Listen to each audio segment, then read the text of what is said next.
समाधीला नतमस्तक होऊन या व्यासपीठावर उपस्थित असलेल्या सर्वांच्या समोर नतमस्तक होतो, समोर जनतेच्या समोर नतमस्तक होतो आणि माझ्या भाषणाला सुरुवात करतो।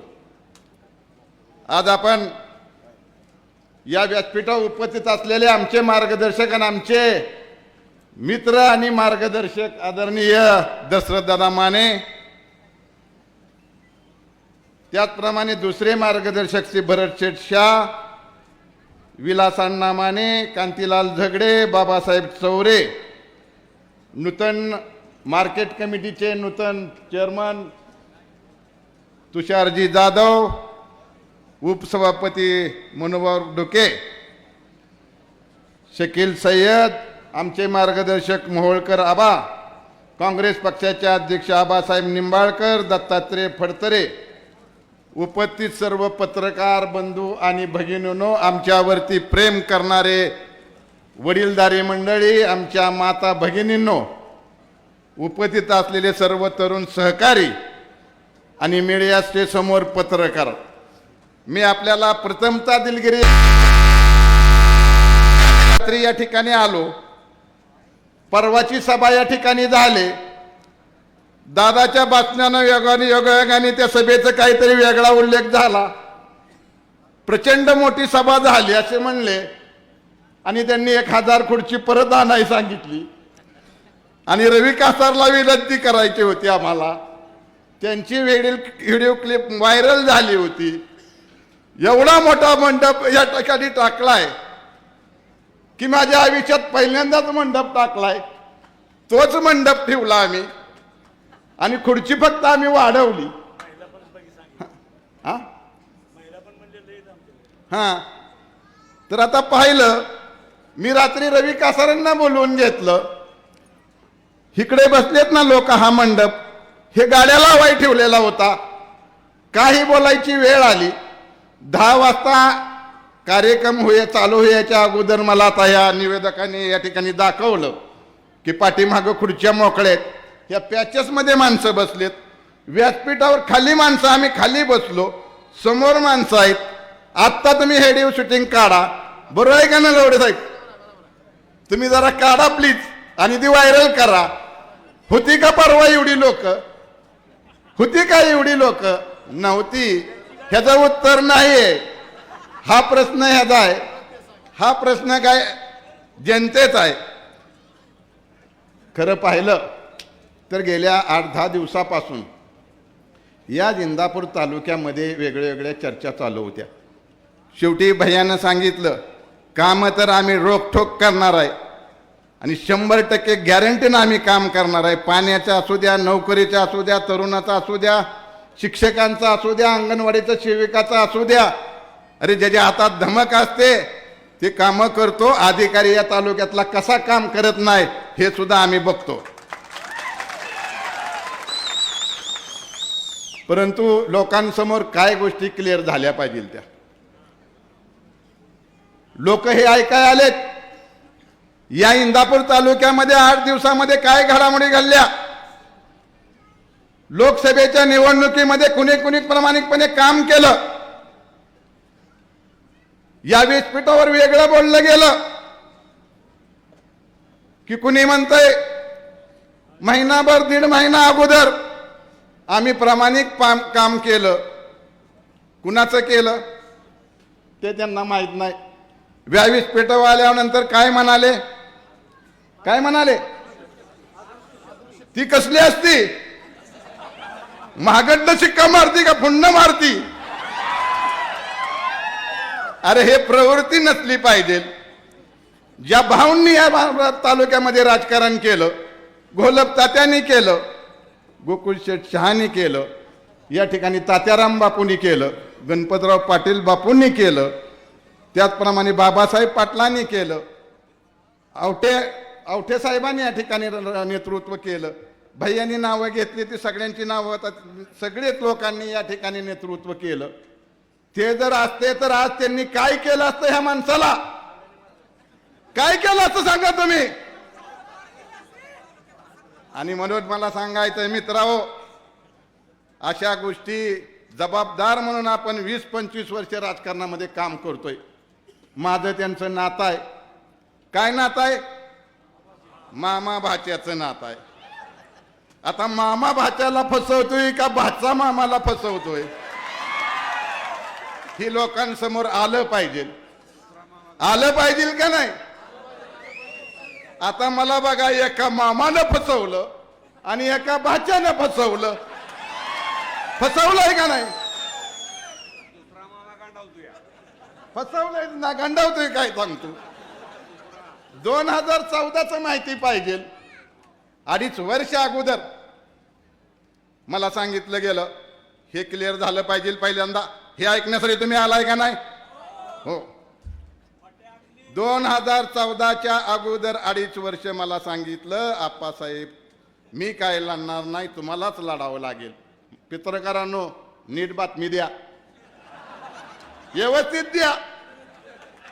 मी काय इतका मोठा नाही हे बी लक्षात घ्या, पण भविष्यात मी तुमच्यासाठी काही करू शकतो हे पण लक्षात घ्या. 2.5 वर्ष अगोदर सांगितलं तुम्ही लढा, मी लढणार नाही.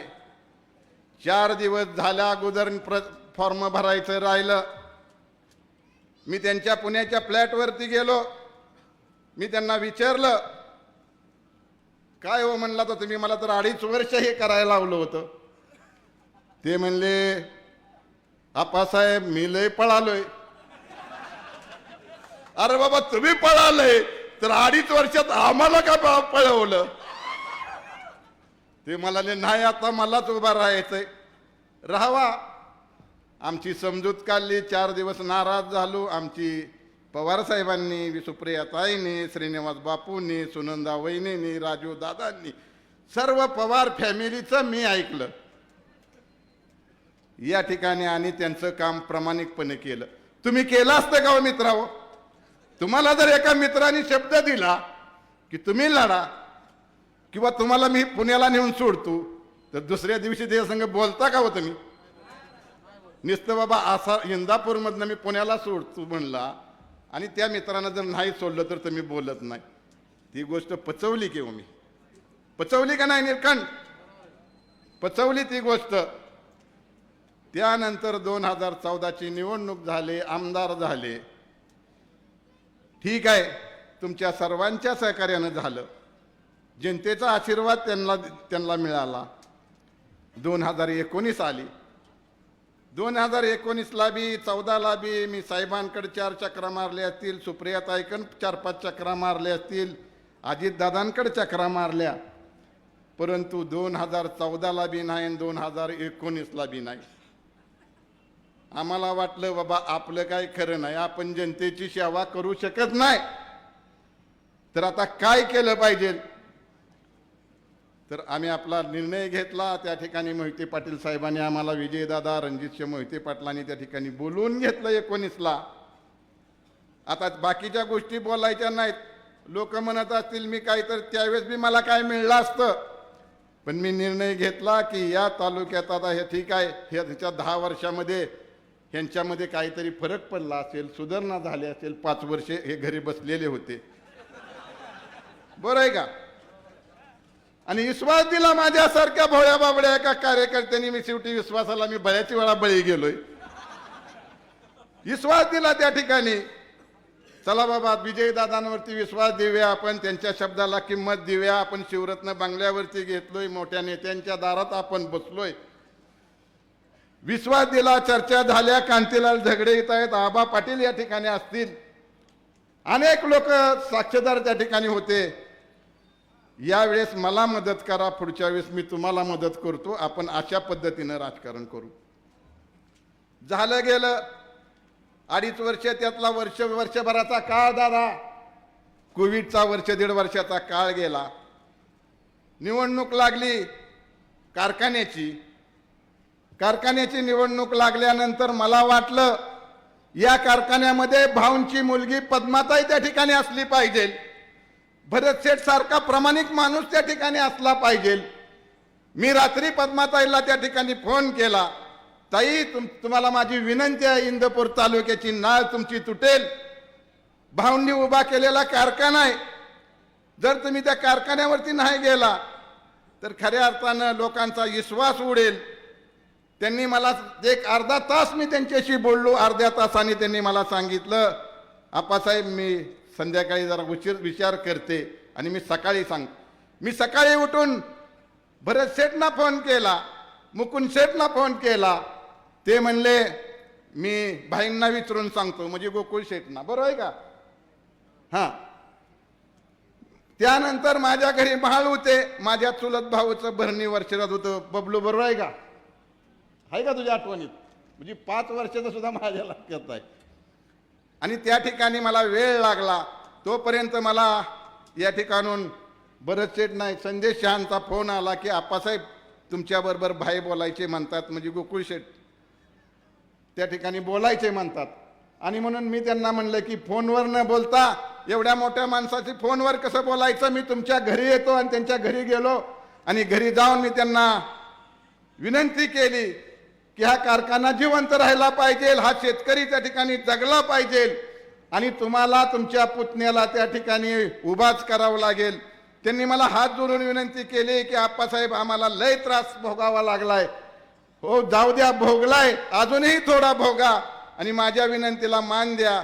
आणि त्याप्रमाणे तिथं काय ठरलं, मी त्यांना विचारायला दूध संघात गेलो, दूध संघात विचारलं. आता ह्या गोष्टी तुम्हाला का सांगतोय तर क्लिअर झाल्या पाहिजे त्या गोष्टी. हां, कारण माझ्या मनात सुद्धा या ठिकाणी या गोष्टी सतवत आहेत. आणि त्या ठिकाणी आम्ही गेलो, त्यांनी मला शब्द दिला की नाही मी प्रामाणिकपणे सांगतो. आणि त्या ठिकाणी मी त्यांना म्हणलं तुम्ही होय म्हणताय पण परत हे करचाल का? तर ते म्हणले हो हो, नाही काय नक्की.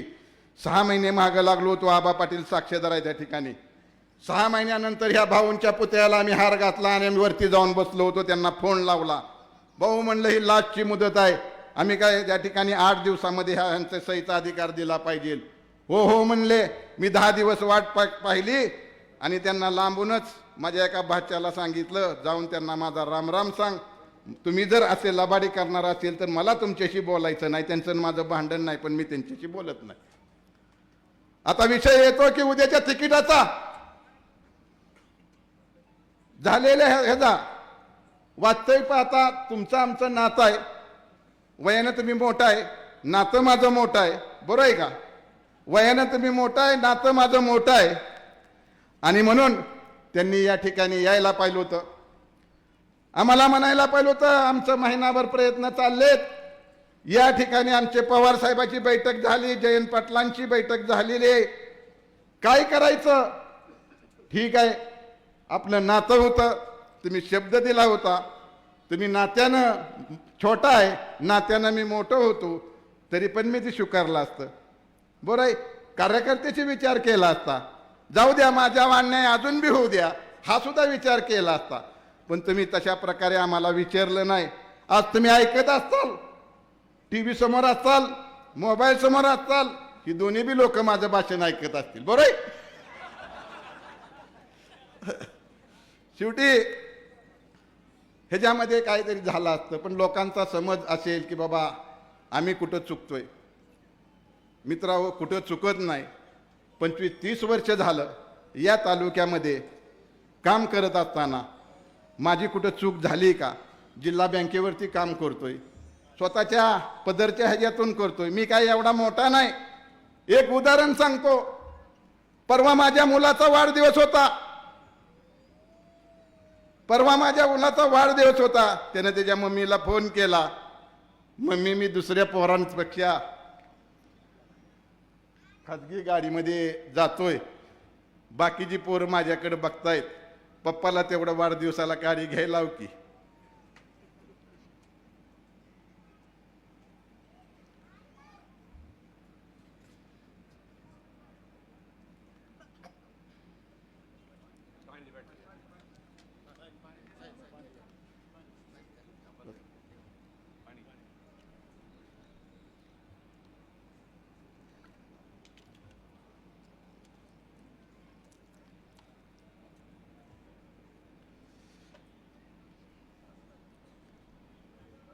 ही काही ह्याचं नाही बरं का, मुलाच्या प्रेमात आहे. तर त्याला त्याच्या मम्मीनं सांगितलं, आता निवडणूक आहे, निवडणूक होऊ दे, तुला गाडी घेत, परत नंतर घेऊ आपण. परवा माझ्या मुलीचा 9 तारखेला वाढदिवस होता. ते मुलाचा विषय नाही, मला मुलीच्या बाबतीमध्ये मला आत्ता जे आलं डोळ्याला पाणी ते आलं. दादा, मुलगी सकाळ सकाळ माझ्यानंतरच उठलेली असायची. मी जरा सकाळी लवकर उठून फिरून येऊन त्या ठिकाणी आलो. ती ज्यूस द्यायला मला आली आणि माझ्या लक्षात आलं की मी विसरलो होतो की तिचा वाढदिवस आज आहे म्हणून. आज लवकर उठली, सगळी तिची तयार दिसती, तर माझ्या लगेच लक्षात आलं की 9 तारीख आहे. तर 9 तारीख आहे दादा. त्या ठिकाणी आल्यानंतर मी प्रत्येक वेळेस विचारतो, दीदी तुला काय घ्यायचंय? मी त्याला विचारलं, ती म्हणली दीदी काहीच बोलली नाही. त्याचं वाईट वाटतंय की तिला बी वाटलं खऱ्या अर्थानं पप्पाची निवडणूक आहे, आपण काय मागाय नको. म्हणजे पोरांना सुद्धा दादा वाटतंय की बाबा आपल्याला काय त्रास होतोय, शेवटी निवडणूक येती जाती, शेवटी लहानपणापासून मुलांना आपण केलेलं हे पाहत असतो. लोकांचा समज होईल की मी भावनात्मक करतोय, परंतु मला मगाशी मुलाची नाही मुलीची पुढची आठवण झाली की मुलगी माझ्याशी बोलली नाही. मुलगी प्रत्येक वेळेस म्हणायची, पप्पा मला हे घ्यायचंय ते घ्यायचंय. काल का माझी मुलगी म्हणली नाही? ही दादा खत आहे. आज आपण ठीक आहे, मला बोलायचंय, मला हे आवरावं लागणार आहे, नाहीतर मला बोलणं होणार नाही, सॉरी. आज आपण या एवढ्या संख्येनं आपण उपस्थित राहिला. मित्रांनो, तुमचं प्रेमसुद्धा हे आसूमध्ये हे झालेलं आहे. फक्त काही ह्याच गोष्टी नाहीत. आज आम्ही अपक्ष म्हणून उभा राहायचा म्हणजे असा आम्ही म्हणजे हे विचार करत होतो. आम्ही परवा मिटिंग घेतली आणि मिटिंगमध्ये ठरलं की आपण पत्रकार परिषद घेऊ. पत्रकार परिषद घेतल्यानंतर आपण एक मेळावा घेऊ आणि मेळाव्यामध्ये आपण मत लोकांच्या भैयाने सांगितल्याप्रमाणे चेंडू ह्याच्यात टाकला, तुमच्या कोर्टात टाकला. तुम्ही अजून काय जनतेतून कुणी काय आम्हाला सांगितलं नाही. दादा बरोबर आहे का? जनतेनं आम्हाला सांगितलं पाहिजे की बाबा उद्या आपल्याला काय करायचंय. हां नाही, आता जनतेनं आम्हाला सांगायचंय की उद्याच्या निवडणुकीमध्ये काय करायचंय. तर मित्रांनो, हा गोष्ट राहिल्या, काही गोष्टी माझ्या मनात बोलायच्या होत्या, पण योगायोगाने काही गोष्टी मी कशामुळे विसरून गेलो की माझ्या मनात ज्या काही ह्या आल्या त्यामुळं माझे एकदम, आणि मी नॅचरल बोलतो, मी काही ठरवून बोलत नाही, मी काही लिखापडी करून बोलत नाही. माझे मुद्दे तुमच्या समोर असलेल्या जनतेला वाटतात ते मी नॅचरल बोलतो. आज असं ठरवलं नव्हतं की मी ह्या विषयावर बोलायचं. काय विषय असतात आणि काय विषय हिता आल्यानंतर आपल्याला बोलावं लागतं. मित्रांनो, उद्याची निवडणूक अतिशय महत्त्वाची, जबाबदारीची आणि या इंदापूर तालुक्याच्या परिवर्तनाची आहे. तुमची साथ हवी आहे, तुमची हाक हवी आहे. तुम्ही साथ दिली तर आम्ही या इंदापूर तालुक्याचा प्रवीण भैया असो किंवा मी असो, अनेक चर्चा उठतात, कोण उभा राहायचं, कुठं उभा राहायचं ते आम्ही ठरवू. त्या ठिकाणी ज्यावेळेस उभा राहायचं काय असेल ते आम्ही ठरवू. परंतु असं काय ठरलं नाही की मी उभा राहणार आहे किंवा प्रवीण भैया उभा राहणार नाही. तुमच्या हाकेला आम्ही तुमचे विचार अगोदर ऐकून घेणार होतो. नाहीतर तुम्ही म्हणला असता की तुम्ही ठरवलंय हा उमेदवार उभा राहणार नाही तर आम्हाला कशाला बोलवलंय? बरोबर आहे का आबा? आम्हाला कशाला बोलवलंय? तर तुम्हाला मी विचारतो, त्या ठिकाणून सांगावं की आम्ही काय केलं पाहिजे, हा जनतेने सांगितलं पाहिजे.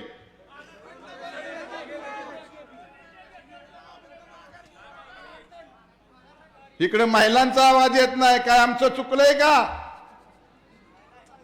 का महिला बोलत नाहीत? एक जण बोलू नका, अनेक जण बोला, त्यावेळेस तुम्ही आवाज निघाल. बोला. बरं ठीक आहे, बोलत नसलं तर हात वर करा.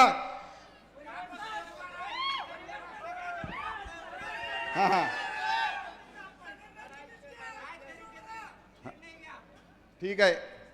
या ठिकाणी दादा मागाशीच म्हणत होते की बाबा असं असं बोला, पण दादा आपल्याला गडबड करून उपयोग नाही.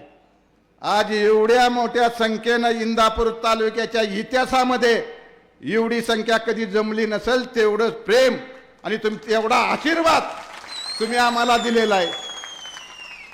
बरं आहे का?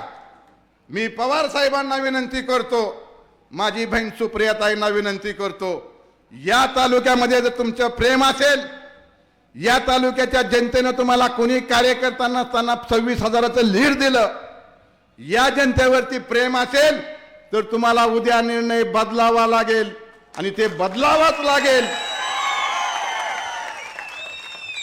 बरं आहे का?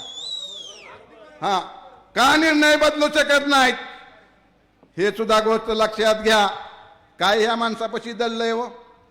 काय ह्या माणसापाशी? आज कोणीतरी स्टेजवर म्हणलं महाराष्ट्रामध्ये विकास करणार आहेत, 20 वर्ष विकास केला. अहो तालुक्यामध्ये काय आहे बघा, महाराष्ट्राचं कशाला बघताय? माझा विरोध त्यांना ह्याचा नाही, पण तुम्ही जी काम केलंय, तुम्ही जी भी केलंय, पाप केलंय, या पापाची फेड याच ठिकाणी करावी लागणार आहे. आज माझ्यासारख्या माणसाला तुम्ही फसवता, माझ्या स्वभावाचा फायदा तुम्ही घेता, याची परतफेड आपल्याला मित्रांनो करायची का नाही? हा, तर तुम्ही आवाज द्या, तुम्ही हात करा, मीडियावाले तिकडे कॅमेरे फिरवा. माझे एक हाक आहे, हा उमेदवार बदलायचा आहे का नाही सांगा? हा उमेदवार बदलायचा का नाही? प्रत्येकाने हात करा, एक सुद्धा हात खाली राहिला नाही पाहिजे. नाही बदललं तर काय करायचं? नाही बदललं तर काय करायचं?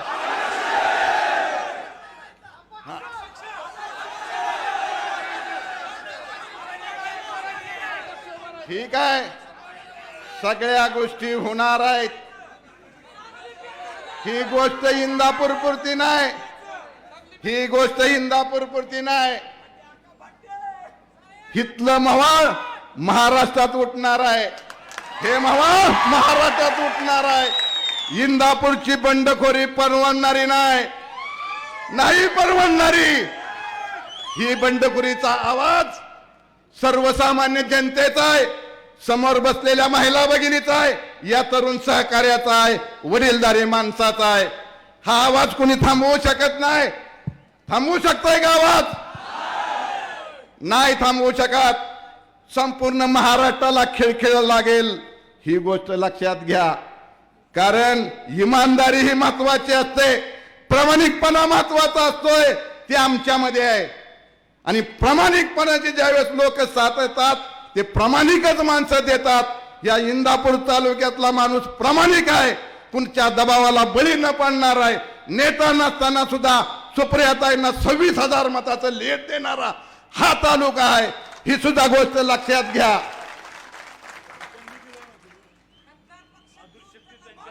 हा, आणि आज आता म्हणताय अदृश्य शक्तीनं या ठिकाणी लीड दिलं. अरे पट्ट्या, दादाच्या भाषेत अरे पट्ट्या, अरे कुठल्या गावातलं पाणी तुम्ही प्यालाय? कुठल्या गावातलं पाणी पिऊन आलाय तुम्ही की इतकं भाऊंच्या पुतळ्यासमोर खोटं बोलताय? अरे भाऊंना काय वाटेल? काय वाटेल त्या भाऊंना? माझा पुतण्या माझ्या पुतळ्याच्या समोर खोटा बोलतोय, हे पाप आहे, नाही विसरणार पाप. तुम्ही मला बघलेला काढलं नाही, त्या गोहलप कुटुंबाला बघलेला काढलं, त्या भाऊच्या मुलींना तुम्ही कारखान्यातनं बघलेला काढलं. हा राग सुद्धा या जनतेच्या मनामध्ये, उद्याच्या निवडणुकीमध्ये पटांगण होईल तुमचं. या जनतेच्या साक्षीने सांगतो मी, नाही माफ करणार तुम्हाला जनता, कधीही माफ करणार नाही. हा जनतेचा तळतळाट आहे आणि भाऊचा सुद्धा तळतळाट लागल्याशिवाय राहणार नाही.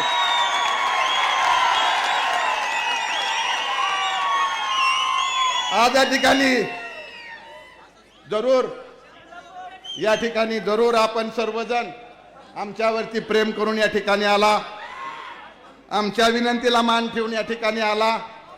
एवढ्या वेळ आपण थांबला. पुढच्या सुद्धा ह्याच्यामध्ये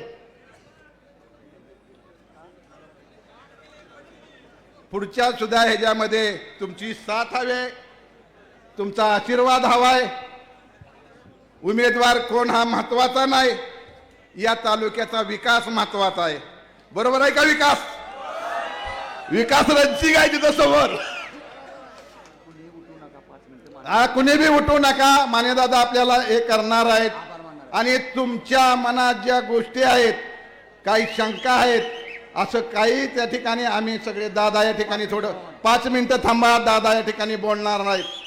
जरूर माझ्याकडून ओघाने काय बोलता बोलता भावनेच्या भरात काय कुठला शब्द गेला असेल तर त्याबद्दल मी दिलगिरी व्यक्त करतो. शेवटी भावना माझ्या आहेत. मला झालेला त्रास मला झालाय. या ओघामध्ये काय गोष्टी माझ्याकडून गेल्या असतील तर मी दिलगिरी व्यक्त करतो. या ठिकाणी माने दादा या ठिकाणी आपले आभार मानणार आहेत. ते 2 शब्द संपवतील. पण आपण इथं आलात याची आम्ही जरूर त्या ठिकाणी दखल घेऊ. आपल्या विचाराला या ठिकाणी तुम्हाला न्याय देण्यासाठी आम्ही सगळे एकत्रपणे काम करू एवढंच या ठिकाणी सांगतो आणि थांबतो. आपण त्यांना आता तुम्ही म्हणताल आम्हाला कशाला बोलवलं. बरोबर आहे, बोलवलं तुम्हाला दादा, बरोबर आहे का? आम्ही तुम्हाला कशाला बोलवलं? आपल्याला वेळ बी द्यावा लागती, टाइम बी द्यावा लागतो. अरे आम्ही निर्णय घ्यायच्या अगोदर तुम्ही का हा निर्णय घेतला असे साहेब म्हणतील, ताई म्हणतील. त्यापेक्षा आपण दादा काय माझं चुकत असलं माफ करा, तर मी सिनियर आहे की आपल्याला त्या ठिकाणी तुमचा अभिप्राय आपण घेतलेला आहे. जरूर त्या ठिकाणी तुमचं हे बी मत आहे. अनेकांनी मला बोलून दाखवलं इथं आल्यानंतर बी दाखवलं. घाई गडबड करू नका. घाई गडबडीतला निर्णय चुकीचा होतो आणि म्हणून निर्णय तर होणार आहे, तुमच्या साक्षीनं सांगतो.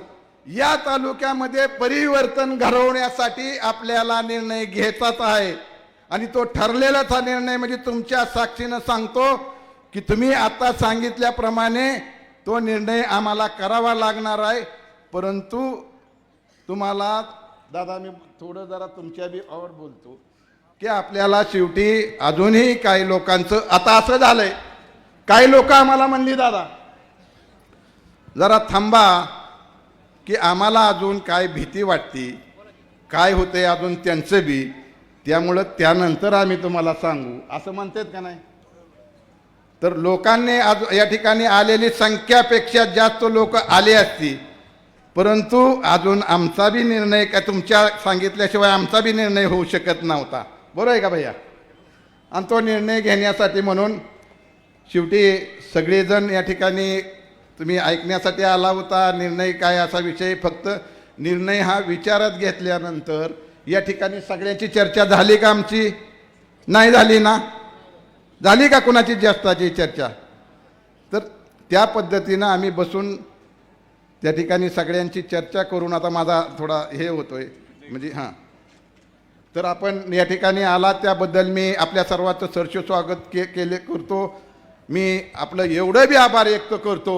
अशा बी भीतीमध्ये आपण या ठिकाणी उपस्थित राहिला त्याबद्दल मी तुमचं खऱ्या अर्थानं आभार व्यक्त करून माझं 2 शब्द संपवतो. धन्यवाद.